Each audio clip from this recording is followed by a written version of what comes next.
Hello guys, in today's video I will be showing you how to fix eFootball something went wrong problem. So the answer is easy, just to go to the settings and then scroll down to the apps section and then go to the search and search eFootball and then go to the storage, and here you will find this clear cache option. Click on it. Now you can go check it if it worked, and if it didn't you can try to restart your phone or turn the Wi-Fi off and on, or the Bluetooth or the airplane mode. Also you can try to clear data, but be careful. If you clear data, all this application's data will be deleted. This includes all files, the settings, the accounts, the databases, etc. So be careful if you want to clear your data.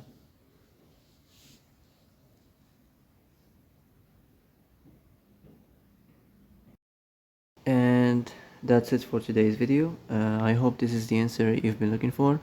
If you like this video, don't forget to like and subscribe, and see you in the next video. Thanks for watching.